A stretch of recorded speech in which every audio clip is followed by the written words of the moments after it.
छोटे बच्चों को कैसे पढ़ाएं दोस्तों। माता पिता के तौर पे सबसे बड़ा चिंतन का जो विषय होता है वह ये होता है कि उनके बच्चे का पढ़ाई के अंदर मन कैसे लगे। जिस तरीके से टीवी, मोबाइल और वीडियो गेम के अंदर बच्चे बड़े ही इंटरेस्ट के साथ वह सारी चीजों करते हैं, वैसे ही इंटरेस्ट के साथ उनकी पढ़ाई और उनके एग्जाम को किस तरीके से फेस करें। इसीलिए आज हम आपके लिए इसी महत्वपूर्ण विषय पर यह लेख छोटे बच्चों को कैसे पढ़ाएं लेकर आए हैं, जहां पर हम आपके बच्चे का टीवी, मोबाइल या वीडियो गेम के अंदर जितनी रुचि है उतनी ही रुचि उसकी पढ़ाई के लिए कैसे बना पाएं, इन्हीं बातों चर्चा करेंगे। कई बार ऐसा होता है कि बच्चे पढ़ते तो है परंतु पढ़ने में उनका मन नहीं लगता। कुछ बच्चे वैसे होते हैं जो पढ़ लेते हैं लेकिन पढ़ा हुआ उनको परीक्षा के समय पर याद नहीं आता। काफी सारे बच्चे ऐसे होते हैं कि जब आप उनको मौखिक रूप में पूछते हैं तो सारी चीजें उनको याद आती है, लेकिन जब वो परीक्षा में लिखने बैठते हैं तो लिखते वक्त उनको याद नहीं आता। तो आज आपको कुछ ऐसी चीजें बताएंगे जिससे आप अपने बच्चों समय में ज्यादा पढ़ाई करवा सकते हो। कभी भी किताब का पहाड़ लेकर मत बैठिए। जी हां, अक्सर देखते हैं कि माता पिता जब भी बच्चों को पढ़ाने बैठते हैं तो किताबों का पहाड़ लेकर बैठ जाते हैं। मतलब आपको एक एक विषय को एक एक करके ही पढ़ाइए। ऐसा नहीं होना चाहिए कि पूरा बैग लेकर बैठ गए हो और बच्चे को बोल रहे हो कि अब तूने 5 घंटे पढ़ाई करनी है, क्योंकि इससे मानसिक दबाव ज्यादा पड़ता है और बच्चा पहले ही विषय में ऐसा व्यवहार करने लग जाता है जैसे वो उसका आखिरी होने वाला है और वो बोलने लगता है कि अब मैं इसके बाद पढ़ाई नहीं करूंगा, और वो पहले विषय को बड़ा ही धीरे धीरे करता है। इसलिए अपने क्या करना है, हिंदी पढ़ा रहे हो तो हिंदी की किताब लेकर ही बैठो, बाकी कोई किताब लेकर मत बैठो। बगल में किताबों का पहाड़ बनाकर मत बैठो, एक बारी में एक सब्जेक्ट और एक किताब। आप यह नियम बना लीजिए, इससे आपके बच्चे का जो मानसिक दबाव है वह नहीं पड़ेगा और वह थोड़ा सा जल्दी जल्दी काम करेगा। लेकिन अगर उसे पता है कि मैंने अभी 5 विषयों की ओर पढ़ाई करनी है तो बच्चा पहले में ही बिल्कुल जी चुराने वाली हरकतें लग जाएगा। इसलिए एक बारी में एक किताब और एक सब्जेक्ट वाला नियम पालन कीजिए। बैठने की व्यवस्था स्कूल में जब बच्चे बैठते हैं तो नीचे कुर्सी होती है और ऊपर डेस्क होता, तो तब बच्चे बैठते हैं आराम से, तो उनकी पीठ को बहुत सपोर्ट मिलता है, उन्हें बिल्कुल झुकना नहीं पड़ता। आजकल बच्चे बेड पर बैठकर तकिए लगाकर पढ़ाई करते हैं, जिससे उनकी पीठ में बहुत ज्यादा दर्द होता है, जिसकी वजह से वो बहुत जल्दी थक जाते हैं, और वो थक जाते हैं तो उनका असर उनकी किताब में भी दिखने लग जाता है। गंदी लिखाई, धीमे लिखना और बस नखरे ही नखरे। तो आपने क्या करना है, अपने बच्चों को अगर आप बेड पर भी पढ़ा रहे हो तो उनके लिए छोटा वाला स्टडी टेबल ले लीजिए जो आप उनकी गोद के पास ही रख लो।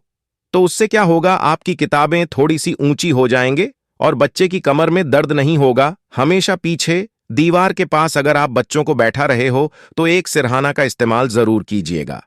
जितनी अच्छी बैठने की व्यवस्था होगी बच्चा उतनी ज्यादा लंबे समय तक बैठकर पढ़ाई कर पाएगा। मजाकिया अंदाज में पढ़ाइए।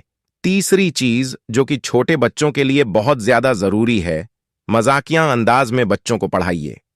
जैसे कि आप ए, बी, सी, डी भी पढ़ा रहे हो तो ए, बी, सी, डी गाने के तरीके से पढ़ा सकते हो। 1 2 पढ़ा रहे हो तो बेन 2 गाने की मदद से आप पढ़ा सकते हो। बच्चे को घर की चीजों से ही खेल खेल में पढ़ा सकते हो, जैसे कि काउंट करने को दीजिए या कुछ थोड़े से राजमा दे दो, चने दे दो और उसे बोलो चलो 1 2 3 4 इस तरीके से काउंट करके दो।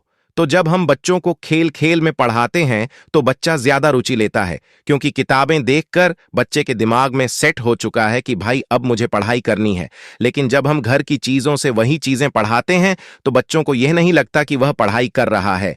वर्कशीट मदद से पढ़ाइए। देखिए क्या होता है, जब हम बच्चों को वर्कशीट बनाकर देते तो बच्चे के दिमाग में साफ हो जाता है कि मुझे छोटा छोटा सा काम करना, पूरा सब कुछ नहीं लिखना है। आप ए से जेड तक बच्चों को लिखने को देंगे, उससे अच्छा है कि आप बच्चों को खाली स्थान भरने को दीजिए। कुछ अल्फाबेट आप लिख दीजिए और कुछ लिखेगा, तो इससे उसको लगता है कि मुझे पूरा नहीं लिखना पड़ रहा और दिमाग दबाव लग रहा है।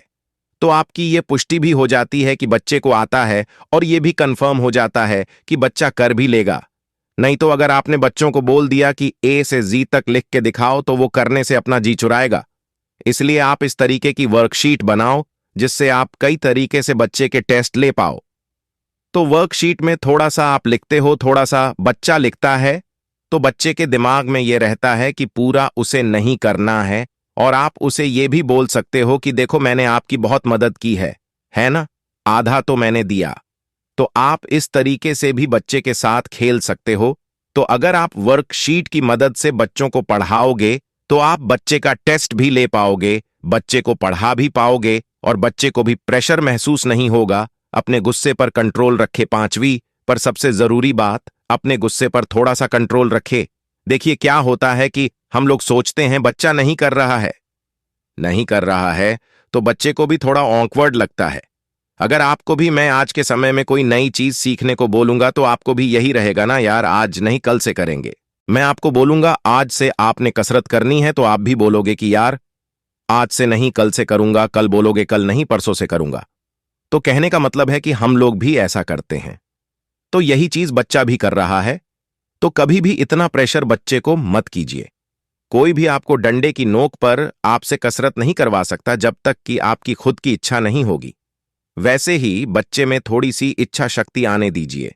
जबरदस्ती आप कुछ नहीं करवा सकते हो। तो बच्चों को पढ़ाते समय अपने गुस्से को, अपने हाथों को थोड़ा सा काबू में रखिए। निष्कर्ष, उम्मीद करता हूं कि इन सब बातों से आपको बच्चों पढ़ाने में जरूर मदद होगी। इसलिए आप इस पोस्ट बच्चों को कैसे पढ़ाएं को अपने दोस्तों के साथ शेयर भी कर सकते हैं ताकि उनको भी थोड़ी मदद मिल सके। आप अपने विचार हमें कमेंट करके बता सकते हैं। धन्यवाद।